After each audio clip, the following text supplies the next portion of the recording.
പ്രിയപ്പെട്ടവരെ, നിങ്ങൾ വിശ്വസിച്ചാലും ഇല്ലെങ്കിലും ഞാനത് പറയാം. മലയാളത്തിൽ അച്ചടി രംഗത്ത് അത്ഭുതം സൃഷ്ടിച്ച ഒരു വ്യക്തിയായിരുന്നു കോട്ടയംകാരനായ MC വർഗീസ്. അദ്ദേഹത്തിൻ്റെ മംഗളം ആഴ്ചപ്പതിപ്പ് 16 ലക്ഷം കോപ്പി കവിഞ്ഞു.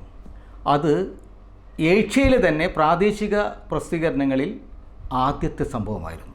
അങ്ങനെ ആഴ്ചപ്പതിപ്പിനെ ഇങ്ങനെ സർക്കുലേഷനിൽ മുൻപന്തിയിലെത്തിക്കാൻ കഴിഞ്ഞ അദ്ദേഹത്തിനൊരാഗ്രഹം, ഒരു ദിനപത്രം കൂടി തുടങ്ങണമെന്ന്.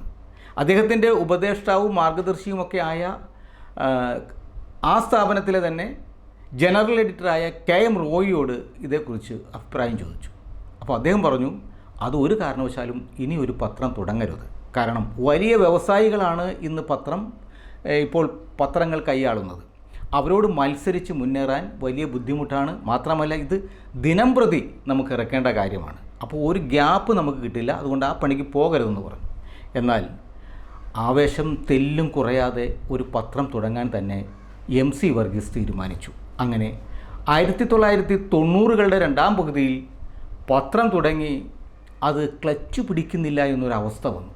അതിൻ്റെ എഡിറ്ററായി ഓൾറൗണ്ടർ എന്ന് എല്ലാവരും വിശേഷിപ്പിക്കുന്ന ജോയി തിരുമൂലപുരമായിരുന്നു. അദ്ദേഹം പ്രഗത്ഭനായ തന്ത്രശാലിയായ എഡിറ്ററായിരുന്നു. പത്രം അതിമനോഹരമാണ്. വിലയും സാധാരണഗതിയിൽ ആളുകൾക്ക് താങ്ങാവുന്നതേ ഉള്ളൂ. ഇങ്ങനെയൊക്കെ ആയിട്ടും പത്രത്തെ മുന്നോട്ട് കൊണ്ടുപോകാൻ അല്ലെങ്കിൽ വിചാരിച്ചത്ര സർക്കുലേഷനിലെത്താൻ കഴിയാതെ ഇരുന്നപ്പോൾ ആരോടും തന്നെ പറയാതെ MC വർഗീസ് പൂനെയിലുള്ള ഒരു പ്രൊഫഷണൽ ടീമിനെ കണ്ടെത്തി അവരോട് ഒരു സർവേ നടത്തി ഇനി ഈ പത്രത്തിൻ്റെ സ്കോപ്പ് എന്താണെന്നറിയാൻ ഒരു ശ്രമം നടത്തി. പൂനെയിലെ പ്രൊഫഷണൽ സംഘം കേരളത്തിൽ വന്ന് ഇനി ഒരു പത്രത്തിന് സാധ്യതയുണ്ടോ എന്ന് കൂലങ്കഷമായി പഠിക്കുകയും അതിനുവേണ്ടി ഒട്ടേറെ പേരെ കാണുകയും ചെയ്തു.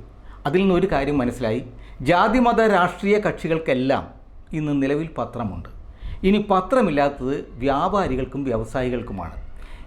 ഇവരാണ് ഏറ്റവും കൂടുതൽ പരസ്യം കൊടുക്കുന്നവരും. അങ്ങനെ വന്നാൽ വ്യാപാരി വ്യവസായികളുമായി സഹകരിച്ച് ഒരു പത്രം തുടങ്ങിയാൽ അത് നിലനിൽക്കും എന്നുള്ള റിപ്പോർട്ടാണ് MC വർഗീസിന് കിട്ടിയത്.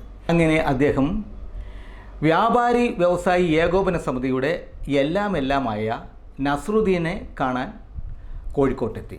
അദ്ദേഹവുമായി ദീർഘനേരം സംസാരിച്ച് അവരൊരു എഗ്രിമെൻറ്റിലെത്തി. അങ്ങനെ പത്രത്തിൻ്റെ MD സ്ഥാനം നസ്രുദ്ദീന് കൊടുക്കാൻ തീരുമാനിക്കുകയും ചെയ്തു. സത്യത്തിൽ ആ ഒരു കണ്ടെത്തൽ വളരെ വിജയകരമായ സംഗതിയായിരുന്നു. കാരണം കേരളത്തിലെമ്പാടും വ്യാപാരി വ്യവസായികൾക്ക് സംഘടനാ സംവിധാനമുണ്ട്. അത് വിതരണത്തിനുള്ള സംവിധാനവും അവർ ശ്രമിച്ചാൽ സാധിക്കുന്ന കാര്യമേ ഉള്ളൂ. ഇങ്ങനെ പത്രം നാൾക്ക് നാൾ അഭിവൃദ്ധി പ്രാപിച്ചു. പരസ്യങ്ങളൊക്കെ കിട്ടിത്തുടങ്ങി. അപ്പോഴാണ് നസ്രുദ്ദീൻ്റെ തനി സ്വരൂപം പുറത്തേക്കെടുത്തത്. നസ്രുദ്ദീൻ്റെ കണക്കനുസരിച്ച് വ്യാപാരി വ്യവസായികൾ ഏതാണ്ട് 8 ലക്ഷം ആളുകളുണ്ട്. അവരുടെ വീടുകളിലും വ്യാപാര സ്ഥാപനത്തിലോ വ്യവസായ സ്ഥാപനത്തിലോ ആയി പത്രം എടുത്താൽ തന്നെ ഏകദേശം 16 ലക്ഷം കോപ്പി അടിക്കുന്നതിന് യാതൊരു പ്രയാസവുമില്ല. അന്നത്തെ നിലയ്ക്ക് ഏറ്റവും കൂടുതൽ മലയാളത്തിൽ വിറ്റുകൊണ്ടിരുന്ന മലയാള മനോരമയേക്കാൾ ഇരട്ടി കോപ്പികൾ അടിക്കാൻ കഴിയും. നസ്രുദ്ദീൻ പത്രത്തിൻ്റെ എഡിറ്റോറിയൽ കാര്യങ്ങൾ കൂടി കൈകടത്താൻ തുടങ്ങി. എഡിറ്റേഴ്സിനെയും റിപ്പോർട്ടേഴ്സിനെയും കാര്യമായി അദ്ദേഹം പ്രോത്സാഹിപ്പിച്ചു. അക്കാലത്താണ് കുഞ്ഞാലിക്കുട്ടിക്കെതിരായ ഐസ്ക്രീം പാർലർ കേസ് ഉയർന്നു വന്നത്. അന്ന് ശക്തമായ രീതിയിൽ ഈ മംഗളം പത്രത്തിൽ എഴുതാനുള്ള അനുമതിയും സ്വാതന്ത്ര്യവും റിപ്പോർട്ടർമാർക്കും പത്രാധിപർക്കുമൊക്കെ നൽകിയത് നസ്രുദ്ദീനായിരുന്നു. അത് കോട്ടയത്ത് MC വർഗീസിനെ വല്ലാതെ വിഷമിപ്പിച്ചു. അദ്ദേഹത്തിൻ്റെ നിയന്ത്രണത്തിലുള്ള പത്രത്തിൽ ഇത്തരത്തിലുള്ള വാർത്തകൾ വരുമ്പോൾ രാഷ്ട്രീയ പ്രത്യാഘാതങ്ങൾ ഉണ്ടാകുമെന്ന് തിരിച്ചറിഞ്ഞ MC വർഗീസ് വല്ലാതെ പരിഭ്രമിക്കാൻ തുടങ്ങി. ഇനി എങ്ങനെയായാലും ഈ കൂട്ടുകച്ചവടവുമായി മുന്നോട്ട് പോയാൽ തനിക്ക് വലിയ നഷ്ടമായിരിക്കും സംഭവിക്കാൻ പോകുന്നതെന്ന് തിരിച്ചറിഞ്ഞ MC വർഗീസ് തന്ത്രപരമായി ഈ മംഗളം പത്രത്തെ സ്വതന്ത്രമാക്കി അദ്ദേഹം തിരിച്ചു കോട്ടയത്തേക്ക് കൊണ്ടുപോയി. അതേസമയം വ്യാപാരി വ്യവസായികളുടെ നേതാവ് നസ്രുദ്ദീൻ്റെ സ്ഥാനത്ത് മറ്റൊരാളായിരുന്നുവെങ്കിൽ ഒരുപക്ഷെ തന്ത്രപരമായി MC വർഗീസ് മേൽക്കൈ നേടി ആ പത്രം ഇന്ന് മലയാളത്തിലെ ഏറ്റവും വലിയ പത്രമായി മാറുമായിരുന്നു.